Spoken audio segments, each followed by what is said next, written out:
यदि आप कभी पश्चिम बंगाल और बिहार की सीमा पर बसे उत्तर दिनाजपुर या कटिहार के दूर दराज के देहाती इलाकों में मानसून की रातों में गए हों, तो आपने वहां के सन्नाटे और बारिश का खौफनाक रूप जरूर महसूस किया होगा। जुलाई और अगस्त के महीनों में जब आसमान में काले जरौटे बादल घिर आते हैं, तो दिन और रात का फर्क मिट जाता है। गांव के चारों तरफ फैले जूट, पटसन के घने खेत, पोखरों में भरा मटमैला पानी और बांस के जंगलों से उठती सीलन की तीखी गंध हवा में इस तरह बस जाती है कि इंसान का दम घुटने लगे। वहां की रातें केवल अंधेरी नहीं होती, वे गीली, भारी और रहस्यमयी होती है। जब टीन की छतों पर बारिश की बूंदें टपट टप नगाड़े की तरह बजती है और हवा में बांस की सूखी टहनियां आपस में टकराकर खड़खड़ाती है, तो ऐसा लगता है मानो कोई अदृश्य उंगलियां खिड़कियों को टटोल रही हों। ऐसे मौसम में उन सरहदी गांवों के बुजुर्ग ढलते ही अपने अपने घरों के भारी शीशम या आम की लकड़ी के किवाड़ बंद कर लेते हैं और घर के बच्चों को एक प्राचीन सख्त चेतावनी देते हैं। रात के वक्त जब बाहर मूसलाधार बारिश हो रही हो और कोई तुम्हारे घर का दरवाजा खटखटाए, तो बिना 3 बार नाम पूछे कभी कुंडी मत खोलना। चाहे बाहर से तुम्हारे सगे भाई, बाप या सबसे पक्के दोस्त की ही आवाज क्यों ना आ रही हो, अगर उसने 3 बार पुकारने पर सही नाम और पहचान नहीं दी, तो किवाड़ की झांक से भी मत देखना, क्योंकि बंगाल और बिहार की इस साझी लोक परंपरा में एक नाम सबसे ज्यादा खौफ और खामोशी से लिया जाता है, छलका। छलका कोई साधारण भूत या पेड़ पर उल्टा लटकने वाला पिशाच नहीं है। देहाती लोक कथाओं के अनुसार छलका बहते पानी, बारिश और अंधेरे का एक ऐसा रूप बदलने वाला छलावा है जो अकाल मृत्यु को प्राप्त हुए उन लोगों की भटकती रूहों से बनता है जो बारिश की रातों में दलदल, पोखरों या उफनती नदियों में डूबकर मर गए थे। छलका की सबसे भयंकर ताकत यह है कि वो जीवित इंसानों के रूप, उनके पहनावे और उनकी आवाज को हूबहू चुरा सकता है। वो कभी अकेला शिकार नहीं करता, वो हमेशा आपकी आत्मीयता, आपकी दया और आपके अपनों के प्रति मोह का फायदा उठाता है। वो तूफानी रात में आपके दरवाजे पर आकर रोएगा, भीगे कपड़ों में मदद मांगेगा और आपको यकीन दिलाएगा कि आपका अपना कोई बहुत बड़ी मुसीबत में है। लेकिन उसकी सबसे बड़ी सीमा यह है कि वो बिना आपकी अनुमति के, यानी आपके दरवाजा खोले बिना, घर की चौखट लांघ नहीं सकता। और यदि आपने गलती से भी दरवाजे की सांकल सरका दी, तो घर के अंदर इंसान नहीं, मौत प्रवेश करती है। मेरा नाम सुमित चक्रवर्ती है। ये घटना साल 2017 के अगस्त महीने की है। उस समय मेरी उम्र 28 साल थी। मैं कोलकाता की एक सॉफ्टवेयर कंपनी में काम करता था और खुद को पूरी तरह तार्किक, आधुनिक और वैज्ञानिक सोच वाला इंसान मानता था। भूत प्रेत, टौने टोटके और गांव की पुरानी कहानियों को मैं हमेशा अनपढ़ लोगों का वहम और मनगढ़ंत किस्सा मानकर उनका मजाक उड़ाया करता था। लेकिन उस साल अगस्त में मेरे मामा जी के लड़के, यानी मेरे मौसेरे भाई अरिंदम के विवाह के सिलसिले में मुझे उत्तर दिनाजपुर के एक बेहद पिछड़े गांव बलरामपुर जाना पड़ा। हमारा गांव चारों तरफ से जूट के खेतों और छोटे बड़े पोखरों, तालाबों से घिरा हुआ था। गांव में बिजली की व्यवस्था बेहद जर्जर थी। हल्की सी हवा चलते ही हफ्तों के लिए ट्रांसफार्मर उड़ जाता था। घटना वाली रात को लगभग रात के 12 बज रहे थे। आसमान में दोपहर से ही काले बादल घिरे हुए थे और रात होते होते मूसलाधार बारिश शुरू हो चुकी थी। हवा इतनी तेज थी कि हमारे पुराने पुश्तैनी घर की टीन की छत थरथर कांप रही थी। गांव की बिजली शाम 7 बजे ही कट चुकी थी और पूरे घर में केवल ढिबरी की मध्यम पीली रोशनी ही जल रही थी। घर में विवाह की तैयारियां चल रही थी, लेकिन उस रात तूफान के कारण ज्यादातर रिश्तेदार पास के पक्के मकान में सोने चले गए थे। हमारे उस पुराने ईंट और लकड़ी से बने पुश्तैनी मकान में केवल मैं, मेरे वृद्ध नाना जी और मेरा भाई अरिंदम ही मौजूद थे। रात 12 बजे के करीब अरिंदम ने कहा कि वो गांव के मुहाने पर रहने वाले अपने दोस्त बबलू उसके घर से विवाह के कार्डों की बची हुई सूची लेने जा रहा है। दादू ने लालटेन की रोशनी में अपनी छड़ी जमीन पर पटकी और चिंतातुर स्वर में कहा, अरिंदम, इतनी रात गए, इस मूसलाधार बारिश में बाहर मत जा। पचहद्दे वाले पोखरे का पानी रास्ते पर आ गया है और तू जानता है कि ऐसी रातों में गांव के रास्ते अच्छे नहीं होते। अरिंदम ने हंसते हुए अपनी छाता उठाई और कहा, दादू, आप भी ना। बबलू का घर तो बस 10 मिनट की दूरी पर है। मैं बस सूची लेकर तुरंत लौट आऊंगा। सुमित दादा है ना, आप बेफिक्र सो जाइए। अरिंदम टॉर्च जलाकर बारिश में बाहर निकल गया। दादू ने एक लंबी सांस ली, तुलसी की माला फेरने लगे और मुझसे बोले, सुमित, तू शहर का पढ़ा लिखा लड़का है, मेरी बात का मजाक उड़ाएगा, लेकिन सुन, आज भादों की अमावस की रात है और बाहर मूसलाधार पानी बरस रहा है। अरिंदम जब लौटेगा तो दरवाजा खोलने से पहले मेरी एक बात ध्यान रखना। मैंने मुस्कुराते हुए पूछा, क्या दादू? दादू की झुर्रीदार आंखें ढिबरी की लौ में अजीब तरह से गंभीर दिख रही थी। उन्होंने कहा, जब बाहर से दरवाजा खटखटाया जाए तो तुरंत सांकल मत खोलना। पहले अंदर से 3 बार पूछना, कौन है? अगर बाहर वाला इंसान तीनों बार अपना पूरा नाम और अपने बाप का नाम सही से बताए तभी किवाड़ खोलना। छल का कभी 3 बार सही नाम नहीं दोहरा पाता। और याद रखना, अगर बाहर से सिर्फ आवाज आए और दरवाजे के नीचे से पानी बहकर अंदर आने लगे तो भूल कर भी खिड़की से बाहर मत झांकना। मैंने दादू की बात सुनकर मन ही मन सोचा कि गांव के बूढ़े लोग भी कैसी अजीबोगरीब कहानियों पर विश्वास करते हैं। मैंने महज उनका दिल रखने के लिए कह दिया, ठीक है दादू, आप निश्चिंत रहिए, मैं वैसा ही करूंगा। दादू अपने कमरे में चले गए। मैं बैठक में बिछाए गए तख्त पर लेटकर अपने फोन में कोई किताब पढ़ने लगा। बाहर बारिश का जोर बढ़ता ही जा रहा था। टीन की छत पर पानी की बूंदें ऐसा शोर मचा रही थी मानो कोई ऊपर से कंकड़ फेंक रहा हो। लगभग 1:45 बज चुके थे। अचानक घर के मुख्य लकड़ी के भारी किवाड़ पर एक जोरदार दस्तक हुई। मुझे लगा कि अरिंदम बारिश में पूरी तरह भीग गया होगा और जल्दी अंदर आने के लिए दरवाजा खटखटा रहा है। मैं बिना कुछ सोचे सीधे दरवाजे की पीतल की भारी कुंडी पर हाथ रखने ही वाला था कि मुझे अचानक दादू की कड़क आवाज और उनकी चेतावनी याद आ गई, बिना 3 बार नाम पूछे कभी कुंडी मत खोलना। मैंने अपना हाथ पीछे खींचा। अपने मन के संशय को दूर करने के लिए मैंने किवाड़ के पीछे से ही थोड़ा ऊंचे स्वर में पूछा, कौन है? बाहर मूसलाधार बारिश की छमछम आवाज के बीच से एक बेहद जानी पहचानी आवाज आई, दादा, अरे सुमित दादा, दरवाजा खोलो ना, मैं हूं अरिंदम। बाहर बहुत तेज बारिश हो रही है, मैं पूरी तरह भीग गया हूं, बहुत ठंड लग रही है, जल्दी खोलो। आवाज बिल्कुल अरिंदम की थी। वही लहजा, वही पुकारने का अंदाज। मेरे मन में आया कि कुंडी खोल दूं। बेचारगी में बारिश में भीग रहा है, लेकिन दादू का चेहरा मेरी आंखों के सामने घूम गया। मैंने दूसरी बार पूछा, अरिंदम, तू अपना पूरा नाम और चाचा जी का नाम बता पहले। 1 सेकंड के लिए बाहर एकदम खामोशी छा गई। बारिश का शोर जैसे एक पल के लिए थम गया।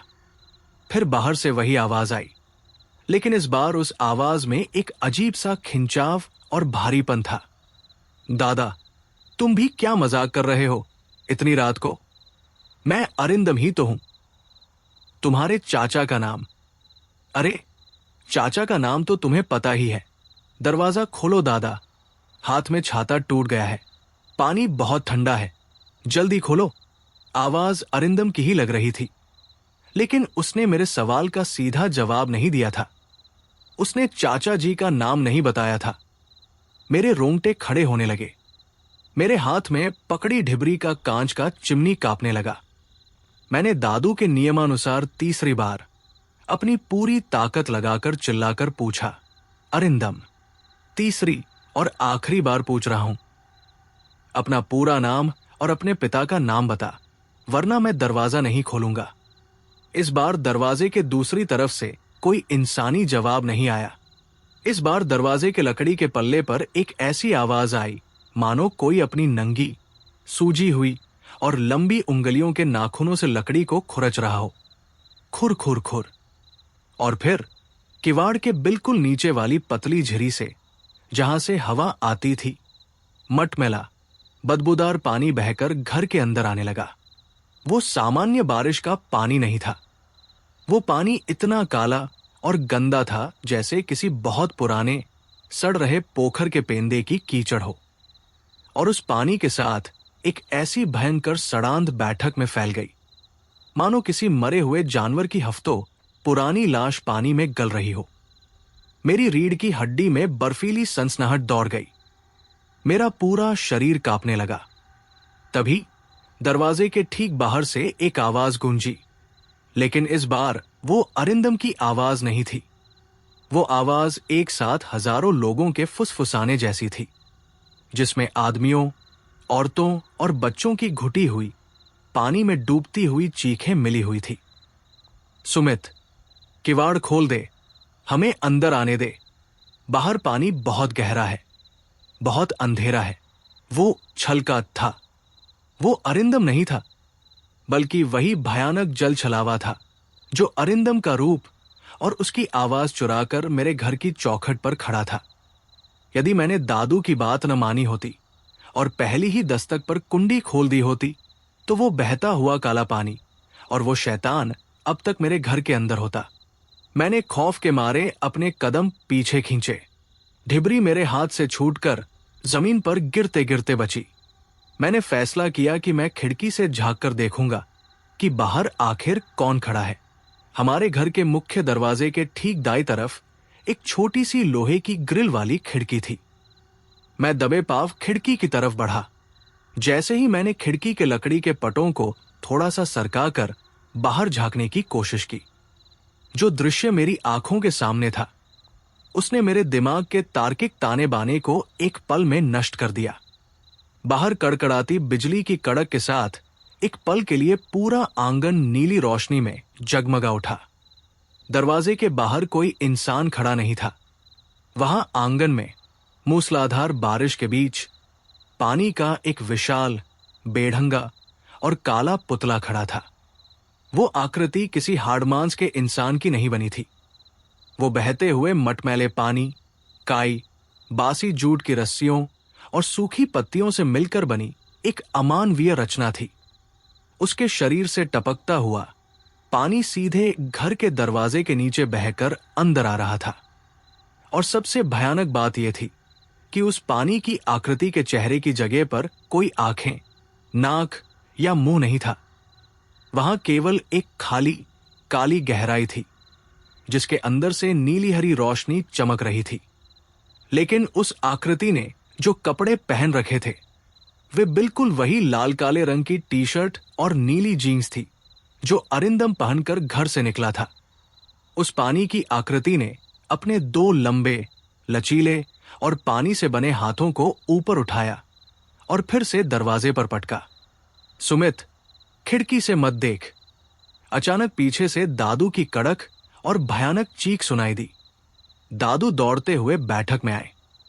उनके एक हाथ में जलती हुई कांच की लालटेन थी और दूसरे हाथ में पीतल का एक पुराना पात्र, जिसमें गंगाजल, सूखी सरसों और नीम की जली हुई राख भरी हुई थी। दादू ने झपटकर मुझे खिड़की से पीछे खींचा और खिड़की के पट कसकर बंद कर दिए। तूने बाहर झांकने की भूल कैसे की सुमित? दादू ने हांफते हुए कहा। उनकी आंखों में असीम भय था। छलका की सबसे बड़ी ताकत उसकी दृष्टि है।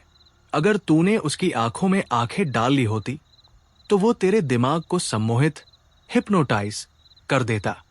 फिर तू खुद अपने हाथों से घर का दरवाजा खोल देता। मेरी बोलती बंद हो चुकी थी। मैं थरथर कांप रहा था और केवल इतना ही बोल पाया, दादू। बाहर अरिंदम के कपड़े, वो अरिंदम की आवाज। वो अरिंदम नहीं है, दादू ने चीख कर कहा। छलका ने अरिंदम की देह को कहीं पानी में घेर लिया है। वो उसकी आवाज और उसके रूप की छाया लेकर यहां आया है ताकि हम दया में आकर दरवाजा खोल दें। दरवाजे पर प्रहार और तेज हो गए। ऐसा लग रहा था मानो बाहर खड़ा वो शैतान अब पूरे किवाड़ को ही तोड़कर अंदर घुस जाएगा। घर की लकड़ी की चौखटें चरमराने लगी। किवाड़ के नीचे से बहकर आने वाला काला पानी अब बैठक के फर्श पर आधा इंच तक भर चुका था। वो बदबू इतनी असहनीय हो चुकी थी कि मुझे उल्टी आने लगी। दादू ने बिना एक पल गवाए पीतल के पात्र से वो सरसों, नीम की राख और गंगा जल का मिश्रण उठाया और दरवाजे के नीचे बहते हुए उस काले पानी पर फेंक दिया। जैसे ही वो पवित्र राख और सरसों उस काले पानी से टकराई, एक भयंकर चरचराहट की आवाज उठी, जैसे किसी गर्म लोहे को ठंडे पानी में डाल दिया गया हो। काले पानी से सफेद बदबूदार धुआं उठने लगा। बाहर आंगन में खड़े उस शैतान ने एक ऐसी चीख मारी जिससे पूरे घर की टीन की छतें हिल गई। वो किसी एक इंसान की चीख नहीं थी, वो सैकड़ों डूबते हुए लोगों की एक साथ निकली भयानक आरत पुकार थी। जय मां काली, जय बाबा भूतनाथ। दादू ने जोर जोर से मंत्रों का उच्चारण शुरू किया और उस राख को पूरे दरवाजे और खिड़कियों की चौखटों पर पोत दिया। बंगाल की लोक परंपराओं में सरसों और जली हुई नीम की भस्म को नकारात्मक ऊर्जा और जल छलावे के खिलाफ सबसे बड़ा कवच माना जाता है। राख पोतते ही बाहर से आने वाले प्रहार अचानक रुक गए। दरवाजे के नीचे से बहकर आने वाला काला पानी धीरे धीरे सूखने लगा और उसकी सड़ांध कम होने लगी। लेकिन खौफ अभी खत्म नहीं हुआ था। रात के लगभग 1 बजकर बज रहे थे। बाहर बारिश अब थोड़ी मध्यम पड़ चुकी थी, केवल हल्की फुहारें गिर रही थी। लेकिन घर के अंदर का माहौल श्मशान जैसा शांत और खौफनाक बना हुआ था। मैं और दादू बैठक में तख्त पर बैठे हुए थे। दादू की लालटेन हमारे बीच जल रही थी। मेरे हाथ में लोहे की एक भारी कुल्हाड़ी थी, जिसे दादू ने रसोई से लाकर मेरे हाथ में थमा दिया था। तभी गांव के रास्ते की तरफ से टॉर्च की एक पीली बीम चमकी और इस बार दूर से एक आवाज आई। लेकिन वो आवाज दरवाजे के बाहर से नहीं, बल्कि गांव के कच्चे रास्ते से आ रही थी। सुमित दादा, दादू, कोई दरवाजा खोलो, मैं और बबलू आ गए हैं। मेरी और दादू की आंखें एक दूसरे से मिली। क्या ये फिर से वही छलकाज था? क्या वो नया छलावा रच रहा था? दादू, क्या ये फिर वही है? मैंने कांपती आवाज में पूछा। दादू ने मुझे शांत रहने का इशारा किया। वे धीरे से उठकर दरवाजे के पास गए। बाहर से फिर आवाज आई, दादू, मैं अरिंदम। बबलू के घर का टीन का छप्पर उड़ गया था, इसलिए मुझे रुकना पड़ा। मैं सूची ले आया हूं। दरवाजा खोलो, बहुत ठंड लग रही है। दादू ने दरवाजे से सटकर ऊंची आवाज में पहला सवाल पूछा। कौन है? बाहर से जवाब आया, दादू, मैं अरिंदम, अरिंदम चक्रवर्ती। दादू ने दूसरा सवाल पूछा, तेरे बाप का नाम क्या है? बाहर से तुरंत जवाब आया, अशोक चक्रवर्ती। दादू, आप रात को ये क्या पूछ रहे हैं? दादू ने अपनी आंखें मूंद ली और तीसरा सवाल पूछा, हमारे पुश्तैनी गांव का नाम और हमारी कुलदेवी का नाम बता। बाहर से बिना एक सेकंड गवाए जवाब आया, हमारा गांव बलरामपुर है दादू, और हमारी कुलदेवी मां सिद्धेश्वरी है। आप दरवाजा क्यों नहीं खोल रहे? दादू ने एक लंबी राहत भरी सांस छोड़ी। उन्होंने मेरी तरफ देखा और सिर हिलाया। छल का कभी 3 लगातार सवालों का सही और सटीक जवाब नहीं दे सकता। वो केवल इंसानों की स्मृतियों के सतही टुकड़ों को चुराता है, लेकिन किसी परिवार की कुलदेवी, गोत्र और 3 पीढ़ियों के नाम के सत्य का सामना नहीं कर पाता। दादू ने भारी सांकल सरकाई और किवाड़ खोले। बाहर सचमुच अरिंदम और उसका दोस्त बबलू खड़े थे। दोनों बारिश में भीगे हुए थे और हाथ में टॉर्च लिए कांप रहे थे। लेकिन जैसे ही अरिंदम ने घर की चौखट के अंदर कदम रखा, उसकी नजर बैठक के फर्श पर पड़ी। फर्श पर अभी भी काले, बदबूदार कीचड़ के निशान बने हुए थे और पूरे दरवाजे पर नीम की राख और सरसों बिखरी पड़ी थी। अरिंदम का चेहरा पीला पड़ गया। उसने दादू और मेरे हाथ में पकड़ी कुल्हाड़ी की तरफ देखा। दादू, अरिंदम की आवाज कांपने लगी। क्या क्या वो यहां आया था? तू कहाँ रह गया था अरिंदम? दादू ने गंभीर स्वर में पूछा। अरिंदम ने जो बात बताई उसने हमारे रोंगटे खड़े कर दिए। अरिंदम ने बताया कि जब वो बबलू के घर से लौट रहा था तो पछद्दे वाले पोखरे के पास पहुंचते ही उसकी टॉर्च अचानक बंद हो गई थी। बारिश बहुत तेज थी। तभी उसे पोखरे के बीचों बीच से किसी के रोने की आवाज आई। ऐसा लग रहा था मानो गांव का ही कोई छोटा बच्चा पानी में डूब रहा हो। अरिंदम जैसे ही पोखरे के किनारे की तरफ बढ़ा, उसके पैर कीचड़ में धंस गए। उसने बताया कि पानी के अंदर से दर्जनों ठंडे सीलन भरे हाथों ने उसकी टांगों को कसकर जकड़ लिया था और उसे गहरे पानी की तरफ खींच रहे थे।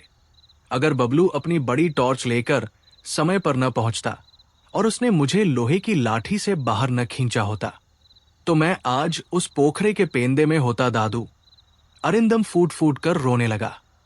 दादू ने अरिंदम के सिर पर हाथ रखा और कहा, उसने तुझे पोखरे में फंसाकर तेरी देह की छाया और तेरी आवाज चुरा ली थी। वो तेरी आवाज में हमारे घर का दरवाजा खटखटाने आया था। अगर आज सुमित ने बिना सोचे दरवाजा खोल दिया होता तो आज इस घर में एक भी इंसान जिंदा न बचता। अगली सुबह जब सूरज निकला और आसमान साफ हुआ तो गांव का माहौल एकदम शांत और सामान्य दिख रहा था। लेकिन हमारे घर के बाहर जो दृश्य था उसने गांव के हर इंसान को कप्पी छुड़ा दी। हमारे मुख्य दरवाजे की भारी शीशम की लकड़ी पर बाहर की तरफ इंसानी उंगलियों के 5-5 लंबे नुकीले छिलने के निशान बने हुए थे, मानो किसी ने लोहे के पंजों से लकड़ी को उधेड़ दिया हो। और आंगन की मिट्टी में दरवाजे से लेकर पोखरे के रास्ते तक काले कीचड़ के पैरों के अस्वाभाविक निशान बने हुए थे। वे पैर किसी जूते या नंगे पैर के नहीं थे। वे उंगलियों के बिना घसीटे गए पानी के पंजों के निशान थे, जो सीधे पोखरे के मटमैले पानी से निकलकर घर तक आए थे और वापस पानी में समा गए थे। गांव के तांत्रिक और बुजुर्गों को बुलाया गया। उन्होंने बताया कि लगभग 40 साल पहले 1970 के दशक में उसी पछद्दे वाले पोखरे में एक बारात की नाव पलट गई थी, जिसमें 3 लोग डूबकर मर गए थे। उनकी देह कभी बाहर नहीं निकली। वही अकाल मृत्यु को प्राप्त हुई आत्माएं कालक्रम में एकजुट होकर छलका का रूप धारण कर चुकी थी। उस दिन के बाद गांव की पंचायत ने एक सख्त फैसला लिया। उस पछद्दे वाले पोखरे को चारों तरफ से बांस के बड़े बड़े बाड़ों से घेर दिया गया और वहां एक छोटा सा मां काली का थान मंदिर स्थापित कर दिया गया। गांव में यह कानून बना दिया गया कि भादों और सावन के महीनों में मूसलाधार बारिश की रातों में कोई भी अकेला उस रास्ते पर नहीं जाएगा और हर घर के दरवाजे पर लोहे की कील गाड़ दी गई और नीम की भस्म का लेप लगाया गया। इस घटना को बीते कई साल हो चुके हैं। मैं वापस कोलकाता आ गया, अपनी सामान्य कॉर्पोरेट जिंदगी में व्यस्त हो गया। लेकिन उस भादों की अमावस की रात ने मेरी आत्मा पर जो छाप छोड़ी वो कभी नहीं मिट सकती। आज भी जब मैं शहर के अपने पक्के मकान में सोता हूं और बाहर मूसलाधार बारिश होती है, जब टीन की छतों पर या खिड़कियों पर पानी की बूंदें टप-टप गिरती है, तो मेरी नींद उड़ जाती है। मुझे आज भी लगता है कि बारिश का वो मटमैला पानी केवल पानी नहीं है, उसके अंदर पुरानी अनसुलझी त्रासदियां, भटकती रूहें और छलका की भूखी निगाहें छिपी हुई है। जब भी आधी रात को मेरे घर का दरवाजा बजता है, मैं तुरंत कुंडी नहीं खोलता। मैं आज भी दादू की उस हिदायत को याद रखता हूं। यदि आप भी कभी उत्तर भारत, बंगाल या बिहार के किसी ग्रामीण इलाके में बारिश की तूफानी रात में ठहरे हों और सन्नाटे को चीरती हुई आपके बंद दरवाजे के बाहर से किसी अपने भाई, पिता या दोस्त की रोती हुई आवाज आए कि वो बारिश में भीग गया है और दरवाजा खोले, तो तुरंत कुंडी मत सरकाइएगा। पहले अंदर से 3 बार उसका पूरा नाम, गोत्र और पिता का नाम पूछिएगा। और यदि बाहर से सिर्फ फुसफुसाहट आए या दरवाजे के नीचे से बदबूदार पानी बहकर अंदर आने लगे, तो समझ जाइएगा कि बाहर आपका अपना नहीं, छलका खड़ा है। किवाड़ बंद रखिएगा लोहा थाम लीजिएगा और भूलकर भी खिड़की से बाहर मत झांकिएगा, क्योंकि कुछ मेहमान ऐसे होते हैं जिन्हें यदि एक बार घर की चौखट लांघने दी जाए तो वे फिर कभी वापस नहीं जाते।